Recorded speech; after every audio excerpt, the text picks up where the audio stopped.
Welcome back to Mindfuel Studio. Chapter 24, The Final Turning Point. This is where everything comes together, and nothing stays the same. Atlas is standing on the other side of the room. He hasn't taken his eyes off me the entire time the nurse has been helping me. After taking a blood sample, she immediately returned and began to attend to my cut. She hasn't asked me very many questions yet, but it's obvious my injuries are the result of an attack. I can see the pitying look on her face as she cleans up blood from the bite mark left on my shoulder. When she's finished, she glances back at Atlas. She steps to the right, blocking his view of me as she turns and faces me again. I need to ask you some personal questions. I'm going to ask him to leave the room, okay? It's in that moment that I realize she thinks Atlas is the one who did these things to me. I immediately start to shake my head. It wasn't him, I tell her. Please don't make him leave. Relief washes over her face. She nods her head and then pulls up a chair. Are you hurt anywhere else? I shake my head, because she can't fix all the parts of me Raul broke on the inside. Lily? Her voice is gentle. Were you raped? Tears fill my eyes and I see Atlas roll across the wall, pressing his forehead against it. The nurse waits until I make eye contact with her again to continue speaking. We have a certain examination for these situations. It's called a sane exam. It's optional, of course, but I highly encourage it in your situation. I wasn't raped, I say. He didn't. Are you sure, Lily? The nurse asks. I nod. I don't want one. Atlas faces me again and I can see the pain in his expression as he steps forward. Lily, you need this.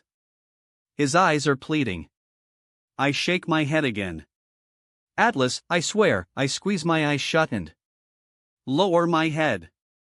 I'm not covering for him this time, I whisper. He tried. But then he stopped. If you choose to press charges, you'll need. I don't want the exam, I say again, my voice firm. There's a knock on the door and a doctor enters, sparing me from more pleading looks from Atlas. The nurse gives the doctor a brief rundown of my injuries. She then steps aside as he examines my head and shoulder. He flashes a light into both of my eyes. He looks down at the paperwork again and says, I'd like to rule out a concussion, but given your situation, I don't want to administer AT. We'd like to keep you for observation instead. Why don't you want to administer AT? I ask him. The doctor stands up. We don't like to perform X-rays on pregnant women unless it's vital. We'll monitor you for complications and if there are no further concerns, you'll be free to go. I don't hear anything beyond that. Nothing. The pressure begins to build in my head. My heart. My stomach. I grip the edges of the exam table I'm sitting on and I stare at the floor until they both leave the room. When the door closes behind them, I sit, suspended in frozen silence. I see Atlas move closer. His feet are almost touching mine. His fingers brush lightly over my back. Did you know? I release a quick breath, and then drag in more air. I start shaking my head, and when his arms come down around me, I cry harder than I knew my body was even capable of. He holds me the entire time I cry.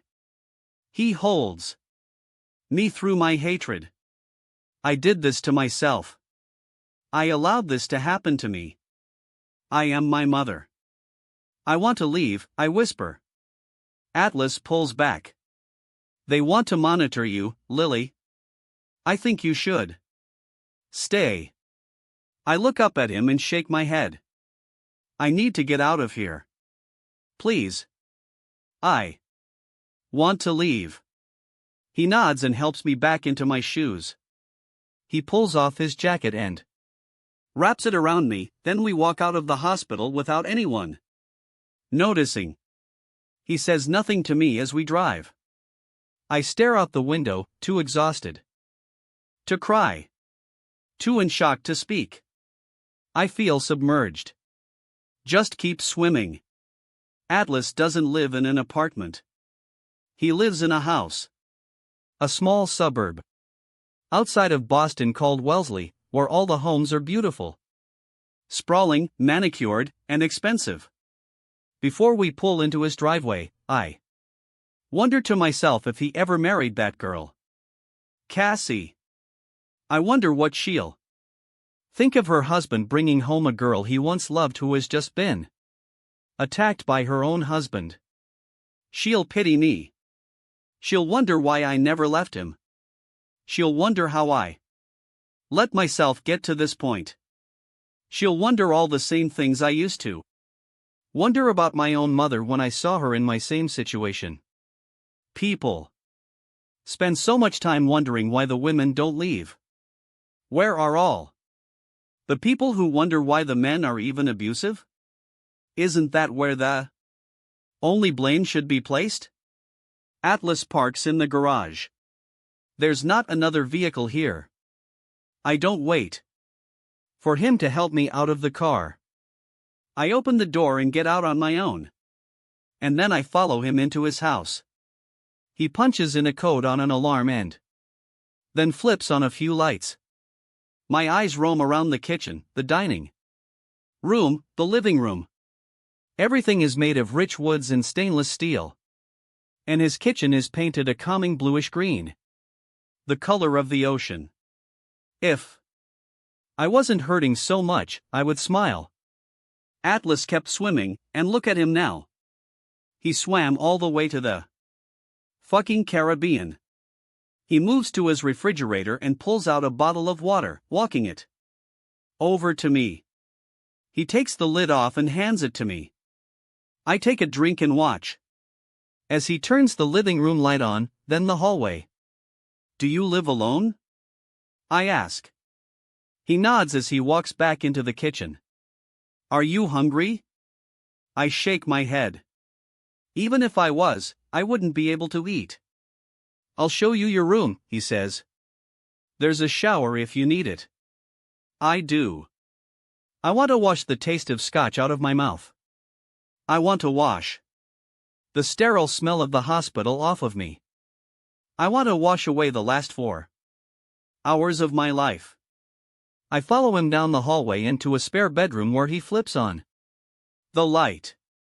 There are 2 boxes on a bare bed and more stacked up against the walls. There's an oversized chair against one wall, facing the door. He moves to the bed and takes off the boxes, setting them against the wall with the others. I just moved in a few months ago. Haven't had much time to decorate yet. He walks to a dresser and pulls open a drawer. I'll make the bed for you. He takes out sheets and a pillowcase. He begins making the bed as I walk inside the bathroom and close the door. I remain in the bathroom for 30 minutes. Some of those minutes are spent staring at my reflection in the mirror. Some of those minutes are spent in the shower. The rest are spent over the toilet as I make myself sick with thoughts of the last several hours. I'm wrapped in a towel when I crack the bathroom door.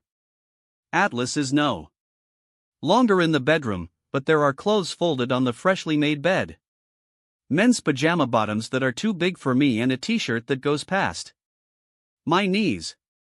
I pull the drawstring tight, tie it, and then crawl into bed. I turn the lamp off and pull the covers up and over me. I cry so hard, I don't even make a noise. And just like that, nothing will ever be the same again. If this chapter moved you, like and subscribe to Mindfuel Studio.